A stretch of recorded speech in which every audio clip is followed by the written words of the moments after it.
folks, it's Nick Granville. Welcome to my YouTube channel. Hey, so today I wanted to talk about the most important guitar pedal there is. You know, because there's a heap of these pedals and we're all wondering how to figure out and go, you know, do I use this? Do I use that? Do I use whatever? But there's one pedal that used to be part of my sound back in the day. I'll show you a little clip here. This is my Victoria Bassman. I had a Yamaha Strat. I know a lot of people think it's a Squire, but it's actually a Yamaha. It was called a Super Rock and Roller. It was an awesome guitar. I wish I'd never sold it. And into that amp, and I just used the EQ pedal, the Boss GE7, and I just took out a little bit of mid-range for this kind of tone. So I'll show you that now. I could have this, but I couldn't. It's simple but complex. Already felt the feeling, babe. So what do I do next? I feel my hands are tied. I lay helpless on the track. I wait for you to save me each and every day. Please fall. I hope you're here with me. It's summer breeze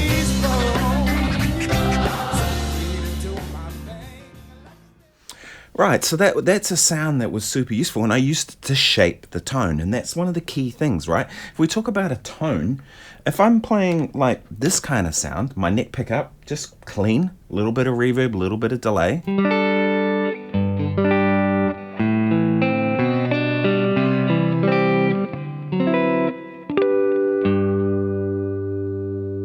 That's a sound I'd use a lot. I'm just running through my MPC tube amp into a cabinet in the other room. 57 on it, pretty simple.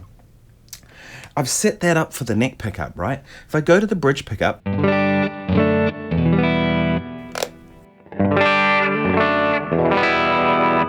it kind of works because this guitar, I've balanced out these pickups. I spent a lot of time trying to get them to the right height, the right kind of settings and stuff so that they balance.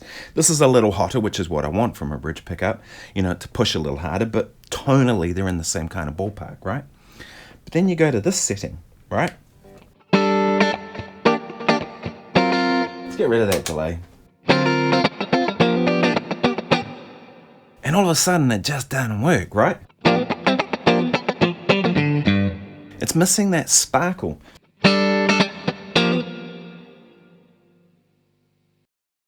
So what I've done there is I've just given you the classic Smily Face, right?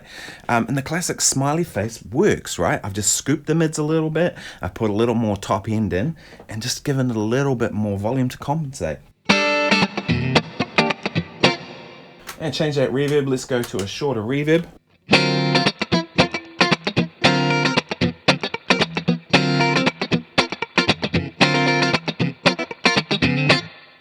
And it works, right? So now I'm back to my neck pickup. And then I kick that on.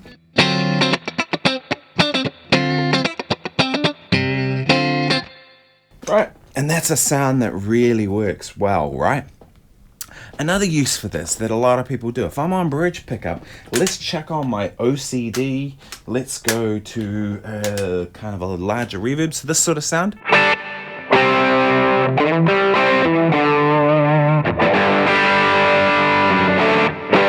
Like a classic rock kind of guitar sound.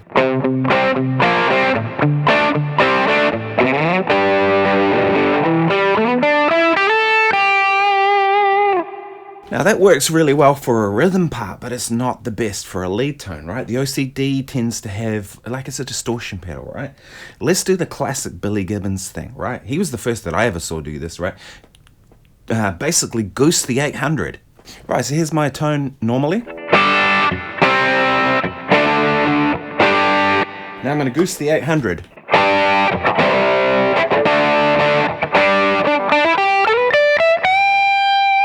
Off.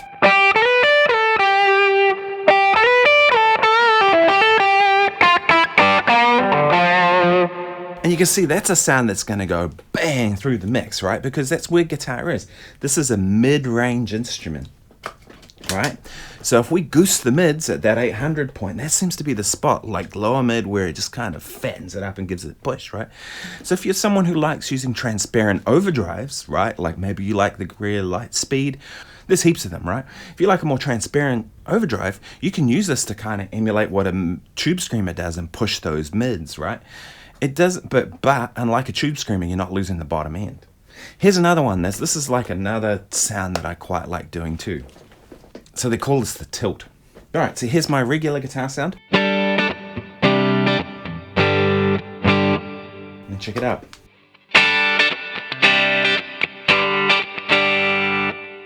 Kind of an interesting one, isn't it? It's kind of thin and nasty and bright. You might think, oh, that kind of sounds harsh on its own. You put that in a song and a mix and it just goes bang, and it's right there. You can turn the guitar right down and it'll still kind of sit in the mix, right? And that's a thing. Like, I do a lot of session work, right?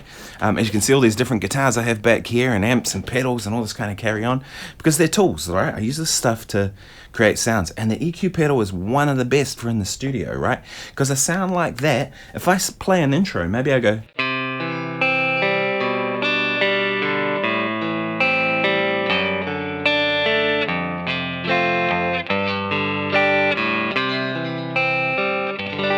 and then maybe I do that a few times, and then I go with the band coming in, I go.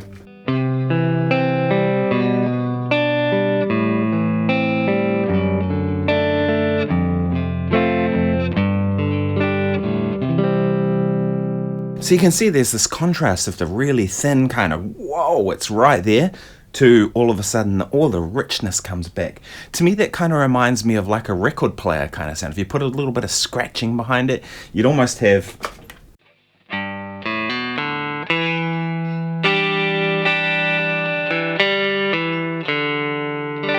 Now, I know that's an acoustic guitar, but nonetheless, it's sort of it works, right? Now, we can do the extreme the other direction as well. This is one I'd use less, but see what happens. Okay, here's my bridge pickup. Let's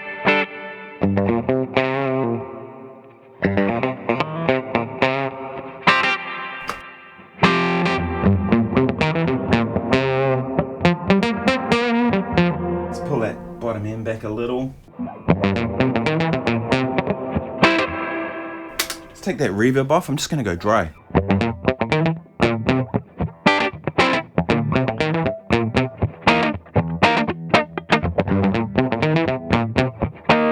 Let's put a little bit of OCD on.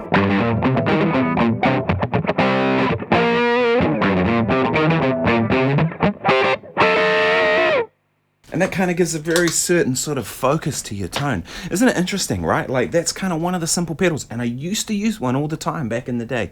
A lot of the time I just use it and I just kick up the volume. In fact, why don't I show you? Go on, let's do it. So that's everything set flat. So this is my bridge pickup. Just a little bit of verb. A little bit of spring reverb because the amp's got no reverb. So it kind of fills in that little space. So this is just dry. But I'm going to juice the front end now. So all I've done is just turn the level up on full.